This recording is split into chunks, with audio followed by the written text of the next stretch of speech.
Hello and welcome to Potential Unlocked, a stacked coaching podcast. On today's episode, we yet again interview one of our coaches, Kelly McGovern, and discover her evolution as a fitness trainer as well as a nutrition coach, as she also went from client to coach.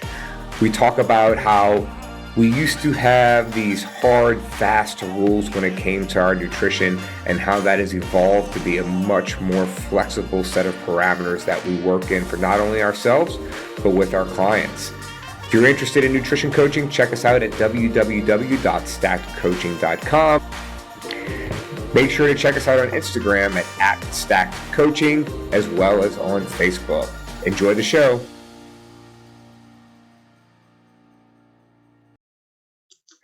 Hey everyone, welcome to Potential Unlocked, a stacked coaching podcast. We have with us our newest coach, Kelly McGovern. It's so weird for me to say that. I've been calling you Kelly Fisher for 20 years, even though you've been married for 10. How long have you been married? Oh God, put me on the spot. I think we're on 13 this year. 13, so geez. I know. Such a long time. Yeah, I just admitted that. Okay. I was going to talk to you. And so look, our podcast is about anything, Kelly. And for those of you who don't know, Kelly and I actually went to college together way back in the day, LSU, go Tigers. Kelly was in the color guard. I was in the band, played drums, played on the same softball team together, right? Yeah. Yeah, we did. Yeah, That's a good time. We would go out and practice. Kelly was super serious.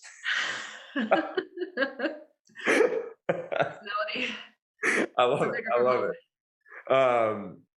She attended many of our parties at the Dog Pound. Oh man, bringing back some memories here. Lots of memories. I saw a picture of our pool table in our old house, and I was like, "Oh my god, I can't believe some of the stuff we did at that house." I can't even. I was just thinking about this the other day. I still remember the very first day that we met, because I was at the School of Music meeting with Mr. Wicks. I had just done my audition to get into the School of Music and came out, and you and a bunch of the other drumline were just hanging outside. And I remember you started singing Georgia to me. It stuck with me. I hadn't even gotten into college yet. There's this guy. And we were like friends since that moment. I know. That's awesome. That's crazy. So awesome. I love it. How many years ago that was? Yeah. So Kelly, you played the oboe, right? Played the oboe. Good. And you graduated with a music degree, right? I did. Music education and music performance. What happened? I know. Look at us musicians now. For those of you who don't know, I also graduated with a music degree as well. Yeah. See, here we go. As musicians, we're very passionate people. So, I like to think that it makes us thrive in other areas as well. But, it's funny. When I got into the School of Music, all of freshman year, obviously loved music. It was my whole life. So this is what I was drawn to do.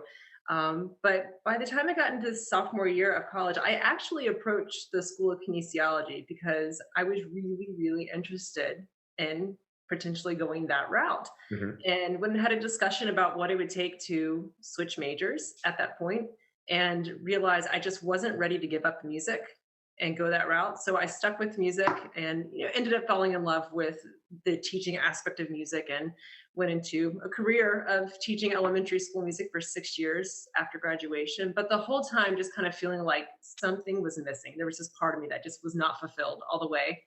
And did kind of in a roundabout way, ended up getting into personal training and fitness. And here I am today. I wonder what the percentage is of music majors that go on to do something else. It's got to be the majority. I feel like everyone I was in the school, there's a few who are, still sticking with that are still teaching. And it's amazing that they're doing that. It's such a passion and it's so important. And I commend them for doing it. But there's a large portion of us who have moved on to something else. I mean, it's interesting because I still find myself in musical situations, whether it's playing the piano on Instagram or like marching in band, like Mardi Gras parades with the drums and stuff like that. I just always find myself in music, and it's really shaped who you and I are, or all of us to today. For sure, for sure. Yeah, there's like something about, I mean, first of all, for those of you who don't know, music school is hard. It is like really difficult. And it's almost not something where, I mean, yes, there's practice and training, but you either are good or you're not. You got to be the best of the best, really, to make it. Right. Something that stuck with me. We were in a rehearsal one day, and one of the technicians, I think, or clinicians who was working with us, they said, if you think about a professional baseball player, you think about what it would be a good average, batting average for a professional Yeah, baseball. above 300, right? About 300, right? Would be awesome. Would be amazing, right? Not even a third of the time you're hitting the ball. It's amazing. Right. If you were to play a musical piece and get a third of the notes correct, I mean, how would that come out? Not good. You would Not not make it into music school. you're not going to get in, right? You have to kind of strive for this perfection. It's intense. Yeah, I remember this our freshman year, them literally telling us like our goal is for like 75% of you not to be here your senior year. I was like, ooh, Oh gosh. I made it. I can't believe I made it. They kept trying to kick me out. They almost did it twice, but I made it. Took 6 years. But you did it. I did it. Yay. So what was life like teaching elementary school music? It was great. I mean, it had its ups and its downs. I taught music before I had kids of my own. So I always question now if I were to go back into teaching, Would it be how different? different it would be, right? Understanding kids now, having two young ones, got a 4 and a 6-year-old, almost 7-year-old. And yeah, I think it would be a completely different story now, understanding kids in a different way. But it had its moments where it was really magical and inspirational and just fun, and it's fun to be around little energy like that. And Right. then we had the days that were just really trying, as well. And I think those days are the days where I realized I'm not quite in my 100% passion, like doing this. And so this is where I need to walk away and find something that really fulfills me to its fullest, because I'm not doing the best service I can do with this job. Um, but it had its moments that were just magical, and I adore it. And I'm so grateful for the time that I was a teacher, because it taught me so much, about myself as a person. And it really gave me a great foundation, oddly enough, to go into what I eventually did with personal training and now nutrition, because being able to take these really complicated, complex situations, or with music, you're looking at complicated things to teach, and you have to break it down to a level for a 5-year-old to understand it, Right. right? And so taking that theory and applying it to personal training, the biomechanics of basically anything that you do in the gym. I mean, you've got to break it down to a very basic level when you're first learning it for yourself or teaching it to someone else. So the benefit I got out of being a teacher is just incredible. Yeah, it's super interesting in that the way I've learned nutrition, and how I coach nutrition and developed my particular practice over time. Um, I wish I could go back and translate it to how I learned music, because I remember practicing piano, and I tried either my teachers or whoever, like I tried to fix everything every week, and it became an impossible task. And so now when I find myself coaching fitness, because in nutrition, especially at Stacked, you and I, the way we were taught, the way we have crafted, how we accomplish one's progress, it's the little bit better approach, right? Like we want to take one thing each week, make it a little bit better, and stack these simultaneous success, not sequential successes together in order to create one big success over time. And so now when I coach fitness and I coach my coaches on fitness, I'm like, look, if someone's doing a workout, don't try to fix 8 things. Let's pick one thing. Let's make them better at that one thing, come back the next day and then make them better at that next thing. Otherwise, it just creates frustration. And I found as a kid, I was constantly frustrated in practice, which probably caused me not to be as good a musician as I could have been, as I saw in my own eyes, because I hated practice. Yeah, that's a really good point. It's a good way to think about it. Yeah. I mean, do you find any parallels now between either like going back in time, or what you took from teaching music into fitness and nutrition now? Yeah, I mean, absolutely. What I said about breaking down things on kind of a basic level is really been the key thing, and just communication skills. Really listening to the person you are speaking with, right? Hearing them, understanding them, um, really understanding your students is what really makes you a powerful classroom. You can work together. They respect you, you respect them. It makes this really great cohesive group, and it makes it special. Same way that you work with a client, really understanding them for who they are and their needs, and teaching to their needs and the way that they need to learn, they want to learn, the way they best learn. You have to be very adaptable as a coach, and as you do it as a teacher. And I love that, how you say that, because that makes me think of a lot of people have these faults when they coach, and it could be coaching anything, right? Like music, fitness, nutrition, sports, math, whatever. Okay. But it's like coaching through your own experiences can be a benefit, right? But expecting everyone to see that how you see it is a detriment, big time, right? And I think a lot of people do that. Well, like, I can do this, why can't you do this? Or this is what works for me, so you should do this. But it's like you said, understanding when they're 5 or in elementary school, clearly they don't have the skills that you have as an adult. So you have to find ways to bridge that gap in order to help them understand the music. And I can see how that's really powerful, to do the same thing with an adult. right, Yeah. absolutely. So, kind of for you, where did your initial like journey into nutrition start? I would say if I had to pinpoint a specific time that I started really kind of focusing on nutrition, it probably would have been shortly after I got into CrossFit. Hmm. So this would have been back in like 2011 or Yeah. so. I And remember we kind of got into it around the same time. yeah, exactly. So it was, I joined a CrossFit gym. This was the first time that I had gotten into strength training. I was a runner, avid runner before that, run. And so I was like, I need something different for my body. I've never felt strong before. So got into CrossFit, and it gave me that. And within the first year, everything was big. That's when paleo was really big. Like Right. paleo challenge for everything. So of course our gym ran a paleo challenge, and I went 100% paleo for a month. And because I was, as I now know, because I was putting so much emphasis on protein, and I really understand what was going on now, but because I was focusing on eating whole foods and eating protein, my performance was greatly improved. I was gaining Wow. muscle. I was feeling strong. I felt great. I felt clean. Physically, my body was changing. I felt really good. And it was the first time that my eyes were open to not only eating for how I wanted to look, but really how much it played into how you feel in your daily life. I will follow that up with saying they went into a second month of the challenge where they just suggested you ate no fruit for a month. I highly suggest you never do that. It was terrible for me. Yeah. Um, That sounds awful. it was awful. I have to say, coming out of it, the first time eating a piece of fruit again, it was the sweetest, most delicious, incredibly awesome thing I've ever had in my entire life.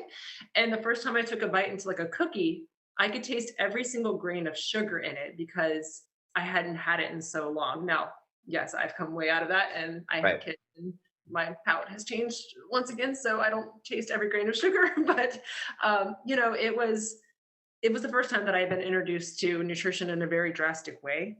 Um, and so while I saw some benefits out of it, I think it's important to note that because I went into it so drastically, I also came out of it drastically as well, as Mhm. people do. It's the, Yeah. the fault of fad diets, right? Right. So there was a little bit of this kind of roller coaster for some years after that. I kept a lot of those skills and the lessons I took from the paleo challenge and kept them with me, and was able to kind of keep myself at a relatively healthy level from then on out. But definitely not where I am now after doing coaching with the stacked method. Yeah. Yeah. It's I think though, a lot of people can tend to like shit on doing all those things and then like it working and then not working, right? Like yo-yoing and back and forth and the fad diets. But there's a benefit to each one of those diets. And if you can find that benefit and take it with you, it's just a learning experience to figuring out what finally does work for you. Yes, absolutely. Yeah. Um, right. So with nutrition, or sorry, with fitness, you started CrossFit. Yes. And now, so for those of you who don't know, Kelly is an online fitness trainer. Kelly, where can people find you for fitness training? So kmac.fitness is Yeah. where I am. I'm currently living in Portland, Oregon. But you train people all over. Train people all over, actually. So after I started CrossFit in or in Texas. We kind of been all over. And a few years after that, we moved to California, Bay Area. We were there for 7 years, and then almost 2 years ago now, moved up to Portland. But the majority of my personal training business was built in California. So when the pandemic hit, oddly enough, it actually worked in my favor because my clients we all learned how to go online and train with one another online. And as we moved up here, it worked for us. My clients felt like they weren't missing out on their training, and we've adapted. And I'm still training a lot of California clients as well as some Oregon clients now in person. What does your fitness methodology look like? It evolves for Yeah. sure, as it should, I think. Yeah. The more you learn, the more you change. So initially, I was very CrossFit because that's what I knew in the beginning. Got my personal training started. I actually started at Equinox, and then, it's a great place to start as a trainer for sure. A lot of education opportunities there. Spent some time pre and postnatal for a while. Again, it made sense. Be right before I got pregnant, through both pregnancies. That's kind of where my passion lied for a while. And over the years, it has kind of evolved to, I still pull in some CrossFit components because I really found value in what we did there, and people enjoy it. So I hold on to some of the lessons I've learned there, but I am very much a correctional exercise. I want form first. I want to fix the body. It's foundation, foundation, foundation. We are going to build you from the ground up to make sure you feel good, right? I love that. Move well, live well is kind of my motto. So yeah. No, that's amazing. I was talking to a client today because you talked about how you've taken some from CrossFit and then it's evolved as you've evolved over time. And I think that's okay. It's okay that we don't need to be everything for everyone. And it's taken me a long time to realize that and be okay with it. Like I used to take offense when someone like left me to go somewhere else for fitness, right? And I'm like, what? But I'm thinking in a way of what I think fitness should look like for the population that follows me, right? Right. Right. Um, and that's not for everyone, and Right. and it's okay.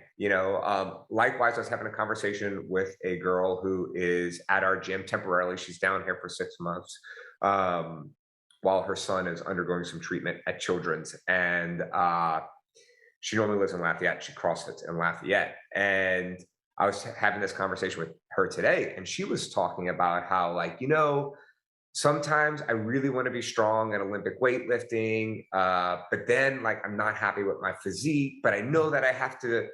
I'm stronger and can lift heavier when I'm this body weight, but then I don't feel good.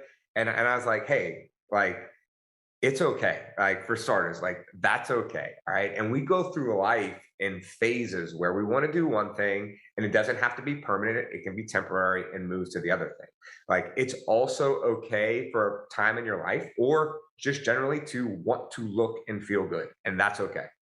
Like it doesn't always have to be performance. I think when CrossFit started, um, it was for people who were all about performance, Right. and that's great. Like it gave people this outlet, um to go after, to not chase aesthetics. And we always used to say aesthetics was a byproduct, right? Right. um but it's hard to keep that up, especially as you age, right? Yes. Yes. And if you don't have the right diet, if your hunger and your satisfaction is not in control, then that can very much catch up to your intensity levels, plateau. And now, like, you're kind of hurting all the time because you're pushing beyond your body beyond the limits. And at the same time, you don't look the way you want to look. And it can just become a shit show. Right. Right. So it's okay to like be all about performance sometimes and then sometimes be about aesthetics. Be like, you know what? Kind of want to ramp it up and chase this 400-meter time or this mile time or a half marathon. And then I want to dial it back and just work on my body. Like life can look like this, Yeah, absolutely. and it can always evolve. Yeah, no, I agree. I think it's good to have a focus because it gives you direction and something to work towards. Yeah. But at the end of the day, do what makes you feel good. And I tell my clients all the time. They'll say, "Hey, what should I be doing tomorrow for Saturday for my day off? What do you recommend? Whatever you want. Yeah. Whatever makes you feel good. If I need to move more, what should I do? Is it better to be on the bike or running or on the rower? Do what makes you happy. That's the answer because that's what you're going to do. That's going to keep you habitually accountable. Is if you do what you want to do, not what I tell you to do. Right. It's the same thing in nutrition, right? We talk about all the time. The best diet is the one you can keep. Absolutely. And so with fitness, if you don't like what you're doing every day, you're not going to keep it up. And Yeah, consistency is the best thing. So absolutely. yeah. What is kind of like, where were you? Let me rephrase this. So along the way, like we have many different ideologies, thoughts on fitness and something like that. When you look back on over the last decade, kind of like, ooh, I was really wrong there when it comes to fitness. When it comes to fitness. Okay. Um, gee, there's too many. No, I'm just kidding. No, I mean, for me, it was basically that everybody needed to do the same thing. Yeah. No, I was actually going to say the exact same thing as you were saying that. Yeah, it's the train in the one style, right? And I think that's also being a very green coach, only knowing one style, and so you do what you know. So I would say that would be my biggest regret is not being more adaptable in the beginning, but that's part of being new to the Yeah, business. I look at it too, like we were fitness elitists. Yeah. And I was like, God, I'm such an idiot. Like, I can't believe I acted that way. Yeah. I mean, yes. I No, 100%. so likewise, when before, we developed into the coaches you and I are now in terms of nutrition, I used to walk around being like so dogmatic about paleo, like telling everybody like, oh, that's going to kill you. Yeah. You should be eating, 6 pieces of eggs or 6 eggs and 6 pieces of bacon every day, which is wild. Which is why I just can't even. I know that's crazy. And I would tell my mom and my dad, and I would go and I was like judging people with the food. And I'm like, what the hell was I thinking? Yeah, absolutely. But it's someone who doesn't know maybe the science or the data behind things. And they hear a couple of podcasts, read a book or two, you know, check out some magazine articles, saw something on Facebook, and now they're a fucking nutrition expert. Yes. Yeah. And that was me. Yep. We've all been there. We've all been there. I know. And knowledge is power and it humbles you in a good way. And I am grateful that I feel like I've evolved into the coach that I feel like I want to be. And Yeah. yeah. What was something for you like? Did you have any aha moments with nutrition that like kind of unlocked everything for you? Yeah, I would say, I mean, if you want to take it back as far as the first paleo challenge, just teaching myself that going into a whole food mentality and actually eating really, really cleanly for the first time in my life, realizing that um, everything's a habit, right? So once I was able to get past the first few weeks of getting out of my old habits of nutrition and everything, realizing that I didn't need that like I thought I did, and it was very eye opening to me. And as it evolved over the years, I realize now that I feel best when I eat best. However, I can still feel really good and not have to be perfect, which Right. is kind of my motto, right? Like progress, not perfection. Yeah. Uh, where it doesn't have to be beautiful or perfect to be beautiful. To be beautiful, it's just I've held on to these valuable lessons. But I mean, I'm a mom with 2 young kids. Let's be realistic. They're like Yeah. goldfish hanging out my pantry, and I eat chocolate every single day, and I don't worry about it. And it's part of my life and I love it and I don't care. And it's working for me. I So, ate a fruit roll up the other day. oh man. Was it one that's like you peeled out the That carrots? was gross. I needed 12 carbs and that was it. I was out of fat and protein and I'm like, what the hell am I going to eat for Straight sugar. 12? And it like the fruit roll up fit it. And I'm like, oh, I'll eat this. I really wanted an airhead, but I couldn't find one. Oh, yeah. I have to say, coming around Halloween time, I'm starting to realize the Halloween candy that is still tried and true to me. And then the other ones, I'm like, what was I thinking? This is terrible. Absolutely Yeah. terrible. So like I have a bunch of Valentine's candy left over from the kids and like I will take one or two pieces a day out of it. And I find that the Hershey Kisses are far more satisfying than a peanut butter cup. Yeah. Yeah. I am I totally think not eating peanut butter cups anymore. it actually tastes realer, the Hershey's Kiss, which is bizarre. I don't know, but it does. Yeah. And so it's almost more satisfying. Like I'm getting more of a chocolate hit, which I Yeah. love. I love chocolate, so I get more of that chocolate hit.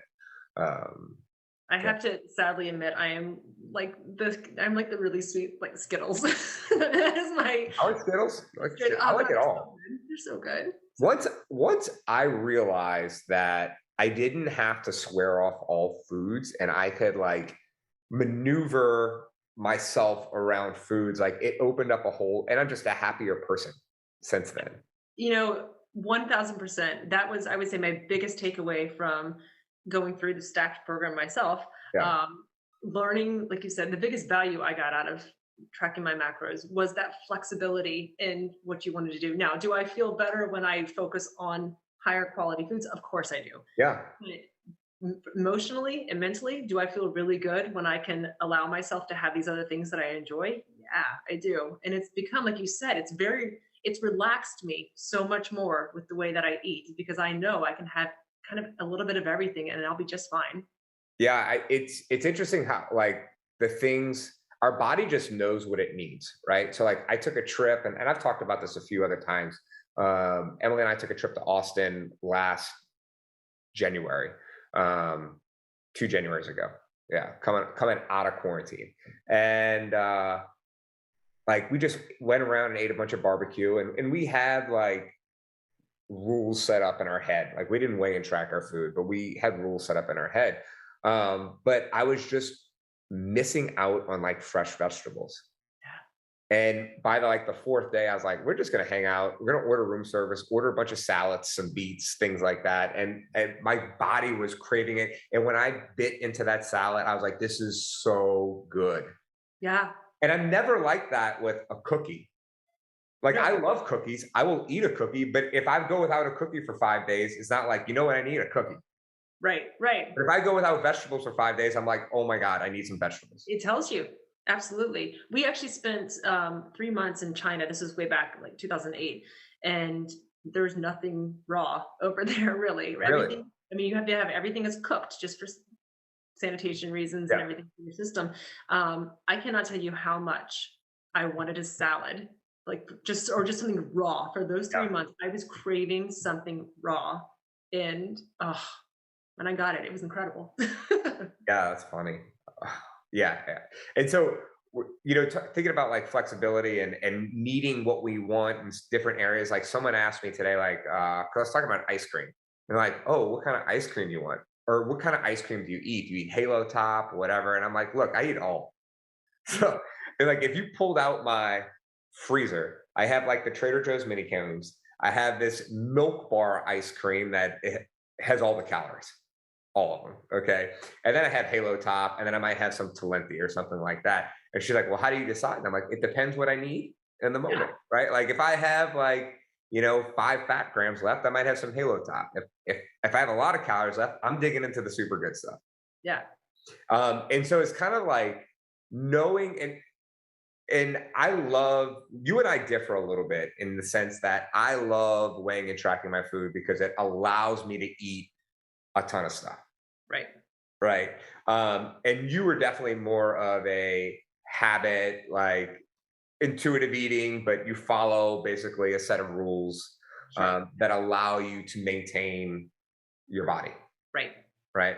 And actually, for those of you who don't know, if I haven't said this, I've been in a bulk phase for 11 weeks now. I have a few weeks left, and then I'm going into a cut. And when I come out of that cut, my plan is to intuitively eat for at least 3 months. We'll see how it goes down. Because I really realized over Mardi Gras that for the first time in my life, I felt like this is going to stick with me forever.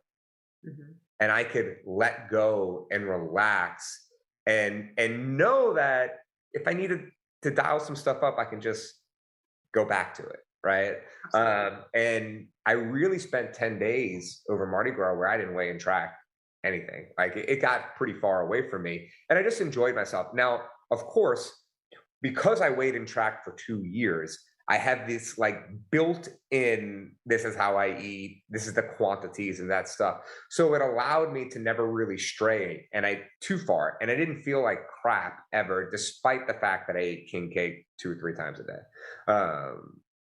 Yeah, it was so good. So I'm excited to take a prolonged period off and see how it goes. Because I feel like I now have it built in that I can maintain my body without having to weigh and track. But I imagine I'm going to have to develop some rules, much like you have. So, kind of for those of you listening, Kelly, how do you, what are the parameters you set your day up with food? Yeah. So what I learned for myself with tracking, and actually I am going back into light tracking right now because I could sense that it was time to kind of get back into a really diligent mode again. The biggest thing I noticed for myself was I was actually under eating Mhm. for how much I move. Again, I'm a personal trainer, so and now I'm zooming my a lot of mine. I am demoing like everything, and I will pick up light weights and try not to overdo it, but I am moving a lot every That's day. crazy. Yeah, it's a lot. So, and on top of trying to stay on top of my own strength workouts, because I'm trying to put on some muscle, and zooming and everything, I really was under eating for where I needed to be. So noticing that I was severely under on my protein, as I think most women are, and probably most people in I found general. most people in general I would are. say most people in general, and I'm going to pick on women a little bit because I train and work with most primarily women, and so this is a very common thing that I see amongst us. Um, so after spending months and months and months of tracking, one of my, I guess as you call them, the BAMs, the bare ass minimums, right? So every day make sure I start with high protein every day, and for me that has become egg whites. I actually look forward to it every morning. I Yeah. do a little bit of usually a little cheese or something in it to get a little bit of fat in it, but um, I just really focus on high protein in the morning and lunch, and just getting as much protein in as the first part of my day as I can, because I may not always be able to control the rest of my day. We do eat at home most of the time, but if I know if I'm going out, it's likely that I'm not going to be able to control the protein intake the rest of the day. So high protein throughout the most of the day. I keep my fat on the lower side, just mentally throughout the day, so I can leave room for late afternoon or dinner as we push in that direction. Yeah.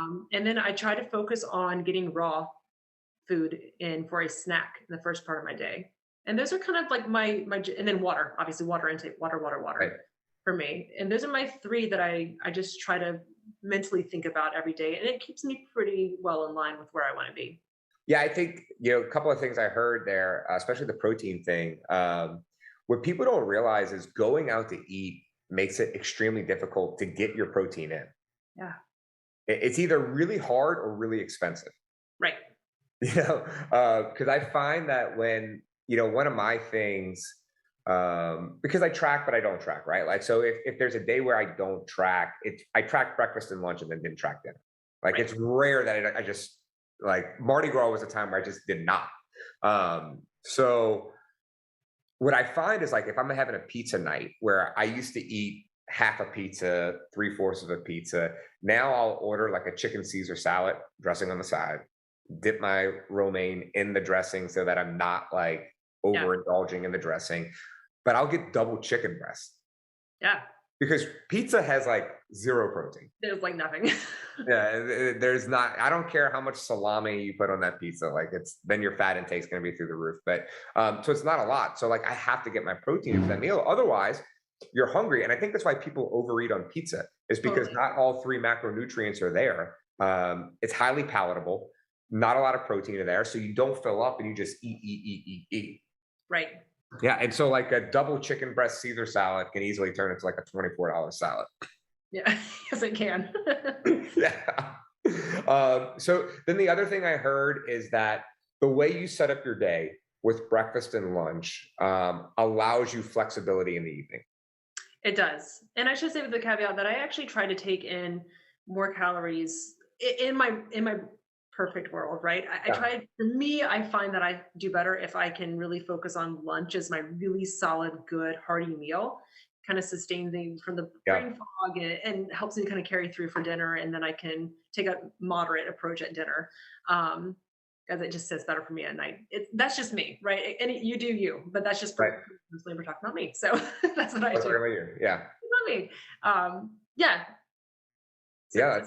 That's awesome. Yeah, because if you're the way you set up your breakfast and lunch really allows you to have almost anything you want for dinner because you could yeah, probably it sounds like you don't eat a lot of starches for breakfast or lunch, so then you could have a starchy carb for dinner because the way you have structured your caloric count is probably lower with higher protein for breakfast and lunch so that you can dive more into fats and carbs for dinner. right, right. And then get the luxury that if we are cooking at home, and I am the one who cooks most of the time, that I can plan. If I know that I'm going to have a lighter dinner, then maybe I'll go a little heavier in breakfast and lunch. It's just kind of wherever the day takes me. Yeah. All right. So you said you've been doing some light tracking, and you did track pretty hardcore before. Um, as someone who like Zoom trains people every day, mom, pretty active. By pretty active, I mean very active. Okay. How many calories do you try to eat? I'm trying to work on getting it up more. So when I was intensely tracking when we left off, I was trying to work towards 1800 Mhm. a day. Um, and full disclosure, when I first started tracking, I was closer to like 1100, Yeah. 1000. That's insanely low for how much I move.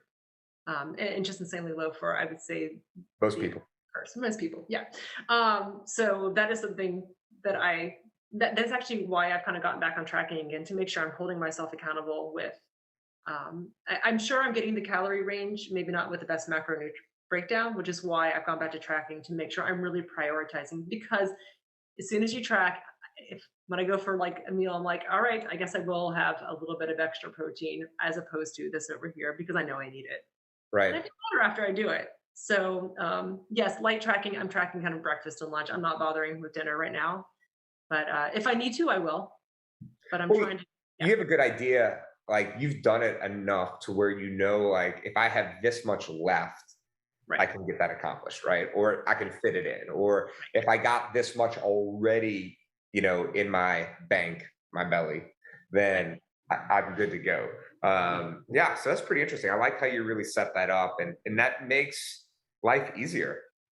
It does. And you know what? And if I decide to dial it all the way in because I'm going to come up with more strength or performance goals and I really need to get to the nitty gritty on tracking, I'll do it. But honestly, like we've said 100 times, got two kids, got a full time job.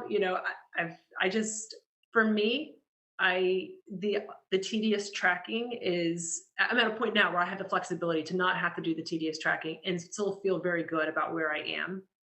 But if I need to dial it back in? Yeah, I will, because if that's what's best for me, I'll do it that way as well. Yeah, I think a lot of people don't realize how difficult maybe managing your nutrition can be for moms. Right. I think moms in particular, typically moms do the grocery shopping, moms cook the meals. Not always. I mean, I cooked a lot of dinners for our family. I did a lot of grocery shopping for our family, mostly because I liked doing it. I wanted to do it. But oftentimes it falls on the mom, right? And I see all the time moms struggling with trying to manage a meal for themselves and then a meal for their family. Yes. So what would be some good advice you have for a mom out there and who does find herself in that struggle? You know, I I'm very fortunate in the fact that both of my kids love protein. Yeah. I'm really lucky. My son's a little more picky about seafood, so they both love salmon, but he's a little bit more picky about basically everything else. Where my daughter is like shrimp, like whatever, I'll eat it. Right. So the way that we structure our meals at home is we all share the same protein every night, and I make sure it's something that we all enjoy. And then Brandon, my husband, and I, we typically will load up more on the vegetables or a salad or something that we're cooking for ourselves. And then the kids, they kind of have their own sides. Is it the perfect way to do it? No. Is it a realistic way to do it? Yeah.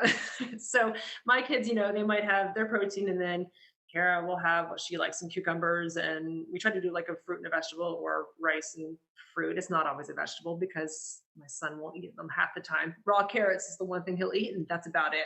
It's like every kid eats raw carrots. Right. So he has like raw carrots, and that's kind of his extent. And he'll have spinach if it's cooked into a quiche.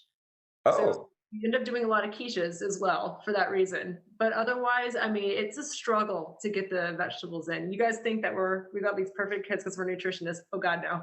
no. I mean, look, So hard. I used to think about that all the time, like, oh, my kid's gonna eat this way, and because I listen to all these other nutrition people on podcasts and stuff like that. They got to be full of shit. Like, Yeah, yeah, so, and if you're managing your own business, like you are, like I am, or if you've got a really serious job that you work a lot, right? And then you have a couple of kids, especially younger kids, it is really difficult. And I think at the end of the day, you have to find the thing that works for you. right, And so for you, that's one protein, multiple sides, right? right. For me, I keep a shit ton of the Just Bare chicken nuggets from Oh God, they're Costco. so good. They're so good. The Okay. macronutrients on them are excellent in terms of chicken nuggets, right? Like it's a higher protein, lower carb, lower fat chicken Yeah, nugget, right? They air fry beautifully. I mean, yeah. I eat the hell out of them. They're amazing. God, anybody listening to this right now, I 100% agree. I had them like 2 days ago, and I was just like, I feel like I'm eating Chick-fil-A. They're so Yes. good. They're so good. I put them on buns. I put them in like tortillas and make fried chicken tacos out of them. I do all kinds of stuff, but I put them in salads. Like, Oh yeah, so good. oh, I want to say something that we do at our house aside from the dinner. And the biggest advice that I give to my mom's clients is just remember you control what's purchased for the house. yes. So I always want to give my kids the opportunity. I want to give myself the opportunity to say yes to my kids as much as possible. So I try to fill the house with things that I don't mind them having. And is it perfect? No, of course not. Right. But I don't expect them to be perfect as well. So the rule for us at the beginning of the day for the first snack of the day is fridge or fruit is what we say, fridge or fruit. So you can Oh, do I like fruit that. like yogurt, like cottage cheese, whatever, something from the fridge or the fruit, or the other way around. But and then like I'm packing their lunches, so I'm kind of managing a little bit what's going in there. But then later on the day, like if you want to go grab a granola bar or whatever your more snacky items, go for it. I don't care. Let's do it. Yeah. I think my kids, the only vegetables they eat on the reg is carrots and celery, Yeah. both raw, right? Yeah. And so my daughter probably has carrots and strawberries every day for lunch. And then she might have it again for dinner when the proteins change out. Like she eats turkey for like just slices of deli turkey Yeah. and then chicken nuggets for dinner. Because that's what's easy for them and that's what works. And then we will try, like, I'm aware that they don't like everything that I make, and I'm not going to force them to eat something that they don't like, they just won't eat. Because my kids, we have a rule at my house, like, you don't have to eat it, but this is dinner. Right. They'll go to bed. They'll go to bed. Yeah. Yeah. They'll be done. Like, I'm good. I'm just going to go to bed. And so what I've tried to do a long time is because I've always, and my approach has changed. Especially as the kids have grown up. So like people ask me, well, like, how do you teach your kids about nutrition and stuff like that? So I try to teach them the science behind it. And that's all I can do. They're both involved in science. So I'm like, hey, protein does this, fats do this, carbohydrates do this. So when the kids ask for something, I might be like, well, how much protein have you had? Like, what else have you eaten for the day? Like, how will this round out? Because I won't deny them like an ice cream cone, you Absolutely. know, or anything like that. And if they want to eat dessert every day, that's fine. But how did the rest of their day look? How did what was their protein intake? And that's the biggest thing for kids is like, I'm just like, so when did you get your protein in? Right. Sure. Sure. Um, but the other thing that, and I think this is the biggest thing that I try to teach my kids, and they're really good at this. So I'm really protective over what other people tell them. But if they are not hungry, I don't want them finishing their meal. Yeah. Like when you're done, stop. Yep. Okay.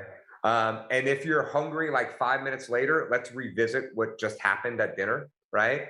Yep. If you're hungry 30 minutes later, we'll eat something. Right. Right. Yeah. But I've also taught them though, and this is important. Like I said, like if this is dinner, this is dinner. So like I ask them like if Vivian says, "Hey, I'm done," okay, that's cool. Just know like it's not getting ice cream later. Like you can have ice cream, but you need to eat your dinner, right? But if you're not hungry, don't eat. Right. Right. Those types of things. And so like I hear like, oh, you know, parents telling their kids you better finish your meal. Like I think we're setting up our kids to overeat, which is creating a habit at a very young age that's going to hurt them later. Right. Absolutely. I 100% agree. We take the same approach at home. And we also, same thing, we don't force our kids to eat something if they really don't enjoy it. I will try to put new foods on their plate and ask them to take a bite and just say, if you don't like it, totally cool. Now we Yeah, know. right. And they're very willing to take a bite and be like, oh gosh, okay, good. Now we know. We'll try Yeah, again. Your taste buds change. And they're very open to trying again. We'll try again 3 months or whatever it right. is. And same thing, we have a rule that if you really don't like what is given to you, that's fine. Sit with us for the rest of the meal. And then if you're hungry, I'll make you an egg after I'm finished with my meal. Yeah. That's kind of our go-to is if you're still hungry, you can have an egg. I think that's a great approach. Like I said, like the best thing we can do for our kids is create healthy habits. Yeah. That's what we do in the beginning of our program for Stacked, is trying to develop healthy habits, mostly because they're so jacked from us being kids. But if you can get your kids going with some healthy habits now, really you're setting them up for success for their entire adulthood. Absolutely. Kelly, what do you think is your superpower when it comes to fitness or nutrition coaching? I'm gonna say superpower. I'm gonna go back to what we talked about before is being adaptable Yeah, I love that. with my clients. Yeah, I gotta work to their needs, and I will change my style and whatever I need to do to make sure I can match their needs and work with them. I love that. I also think it's good to, recognize like what I'm good at and what I'm not good at, or what you like and what you're not like. Because like we have the wonderful ability at Stacked to where if you are a person that wants to be in habits for a long time, and you're not really interested in weighing and tracking your food, then we can match you up with a coach that perfects you. So like someone like Kelly would be perfect for someone like that, because I'm just not really interested in coaching that for a long time. It's just not what I like. And it's not that you won't learn from me. It's just they have other people that will be better at it. And Right. it's people who are super passionate about that. It's Kelly, Claire, Jen, and then like if you're someone that's super interested in perfecting the art of macros, maybe you're the person for me, right? And we have that luxury. So I think not again, just like fitness, I talked earlier, like not trying to be everything for everyone Right. is a huge benefit, especially knowing that our team has a number of different coaches that can suit your personality. Sure. Absolutely. Yeah, I love it. So Kelly, any parting words for those of us listening? Oh man. I don't know. I'm just excited. I'm Yeah, excited to I'm excited too. I'm excited too, yeah. This is So, gonna be all fun. right, everybody. Once again, what's your Instagram handle, Kelly? I am KMac Fitness at KMac Fit, and yeah, you can find me at kmac.fitness. I love it. If you're interested in booking a nutrition consultation with us or working with Kelly, check out www.stackedcoaching.com. You can book a free consultation with me, and I can get you started with Kelly. So look forward to everyone continuing to listen, and Kelly being on our team. I'm super excited about it. I hope everyone has a great day. Bye.